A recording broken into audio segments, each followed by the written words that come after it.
नमस्कार। आप सबका एक बार फिर हार्दिक स्वागत। बढ़ते हैं अगले पाठ की ओर, पाठ संख्या 133। हम पिछले कई पाठ से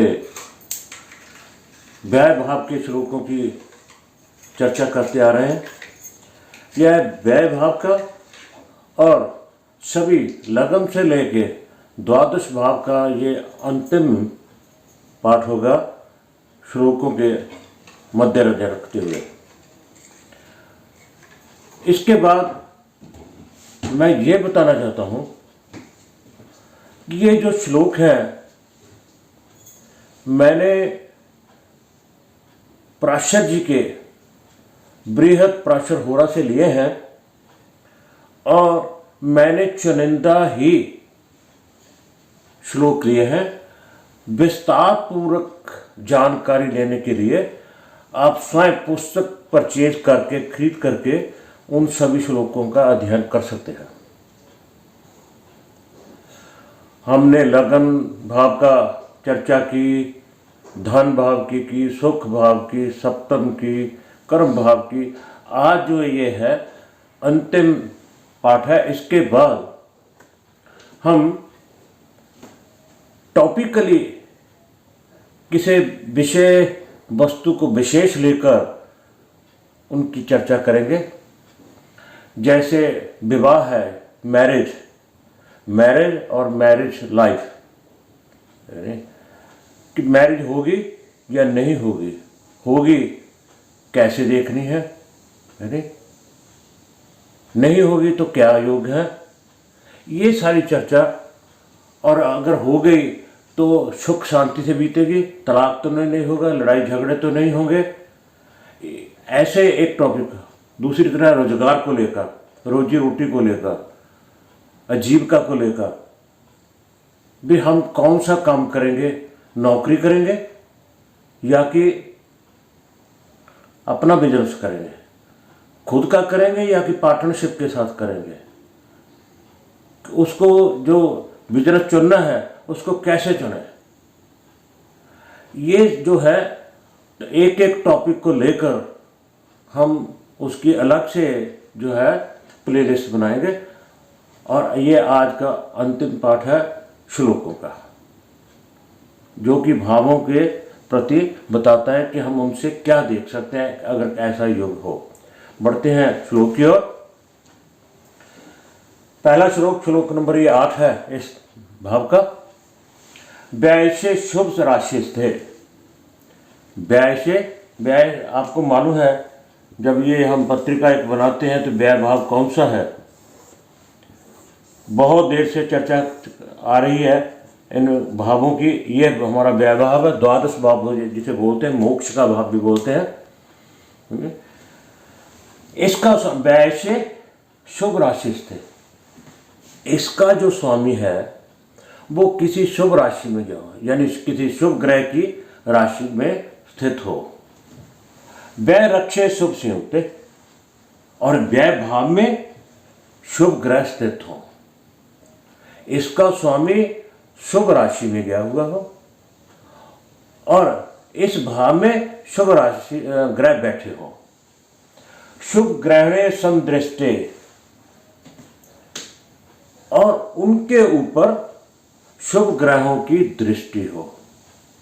एक तो उन्होंने कहा है जो 12वें भाव का स्वामी है, व्ययेश है, द्वादेश है, वो किसी शुभ राशि में बैठा हो और व्यय भाव में शुभ ग्रह बैठे हो तथा उनके ऊपर शुभ ग्रहों की दृष्टि हो। स्वदेशांतर सहचरो भवेत, ऐसा जो जातक है अपने ही देश में, अपने ही एरिया में, वहीं पे ये काम करके रोजी रोटी कमाता है, अपना जीवन व्यतीत करता है। स्वदेशांतर सहचरो भवेत, ऐसा जातक अपने ही देश में रहकर अपना जीवन यापन करता है। पिछले पाठों में हमने सुना, एक श्लोक में आया था, अगर यहाँ पर अशुभ भाव ग्रह हो, उनके ऊपर अशुभ दृष्टि हो तो वह देश देशांतर दूसरे देशों में जाकर रोजी रोटी कमाता है। बढ़ते अगले श्लोक की ओर। वै मंदादि संयुक्ते भूमि जैन समन्विते। वै 12वां भाव, मंदादि संयुक्ते शनि के साथ संयुक्त हो, यानी शनि 12वें भाव में बैठा हुआ हो। भूमि जैन समन्वित है, और भूमि जैन बोल रहा है मंगल को, और मंगल जो है उसके साथ युति करके बैठा हुआ कहाँ? 12वें भाव में, द्वादश भाव में। द्वादश भाव में शनि और मंगल की युति है। और आगे क्या लिखा है? शुभ दृष्टेन संप्राप्ति, दृष्टेन न संप्राप्ति, और उनके ऊपर शुभ ग्रहों की दृष्टि नहीं है। दृष्टेन न संप्राप्ति, उनके ऊपर किसी शुभ ग्रह करना, गुरु शुक्र बुध, इनमें से किसी की दृष्टि भी नहीं है। और शनि और मंगल कहाँ बैठे हैं? युति करके 12वें भाव में बैठे हैं। पाप मूल धन अर्जनम, ऐसा जातक दुष्कर्म करके, बुरे कर्म करके धन कमाता है। पाप मूल धन अर्जनम, देखने जिस कार्य को समाज अलाउ नहीं करती, उस ऐसे कार्य करके वो अपने जीवन यापन करता है, ऐसे धन को कमाता है। अगला श्लोक। लग्नेशे व्यय राशिस्थ है। लगन का स्वामी व्यय में, यानी अगर लगन, ये लगन है, इसका स्वामी यहां आ गया, व्यय से लगन से युक्त है, और ये इधर आ गया, यानी परिवर्तन योग बन गया। क्या बन गया? परिवर्तन योग। लगन का स्वामी 12वें में, व्यय में, और व्यय का 12वें का स्वामी लगन में, दोनों में एक्सचेंज हुआ है। भृगुपुत्रन से युक्त। भृगुपुत्रन को किसको कहा? शुक्र को। भृगु महाराज जी हुए हैं, बहुत बड़े ऋषि हुए हैं। 7 ऋषियों में से इनका नंबर जो है 7वां था। छठे पे दुर्वासा जी थे, और ऐसे विश्वामित्र जी 1 नंबर पर थे, अगत्य से ये मुनि जी दूसरे नंबर पे थे, तीसरे पे वशिष्ठ जी थे, चौथे पे ऋषि भारद्वाज थे, यानी कि 7वें नंबर पे आते हैं ऋषि भृगु जी। उनके पुत्र को बोला गया शुक्र। भृगु पुत्रन संयुक्ते, और किसके साथ?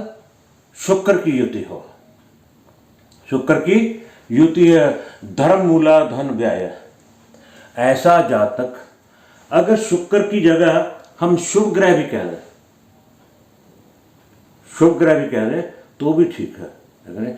ऐसा जातक धर्म कार्यों में अपना धन व्यय करता है। जो धन खर्च करता है वो अच्छे कार्यों में करता है, धार्मिक कार्यों में करता है। कैसे? अगर व्यय स्थान का, वैसे तो ये खल योग बन गया। 12वें का स्वामी लगन में, और लगन का स्वामी 12वें में, यानी अगर केंद्र त्रिकोण होता फिर तो राजयोग बन जाता है। ये क्या बन गया? खल योग। 6, 8, 12 के साथ अगर परिवर्तन है तो खल योग बन जाता है। तो ऐसे में, और साथ में कौन किसकी युति है? किसी शुभ ग्रह की।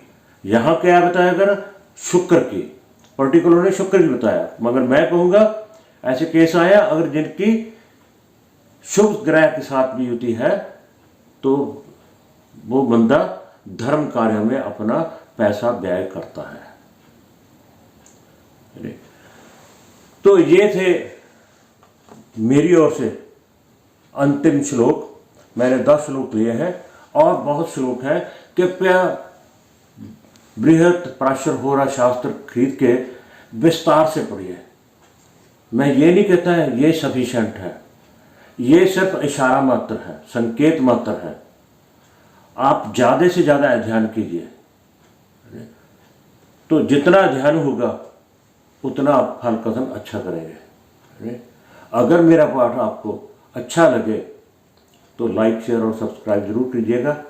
हम अगले जो मेरी वीडियो होगी वो एक नए प्लेलिस्ट के साथ होगी। चाहे हम रोजी रोटी आजीविका का टॉपिक ले लें, चाहे मैरिज का ले लें, तो इन दोनों में से कोई एक टॉपिक लेकर हम उसकी कम से कम 15 या 20 जो वीडियो हैं एक टॉपिक के ऊपर बनेगी, ताकि हम डिटेल से काम कर सकें, पूरी ध्यान से उसको समझ सकें। तो इस पाठ में इतना ही। आप सबका बहुत बहुत धन्यवाद।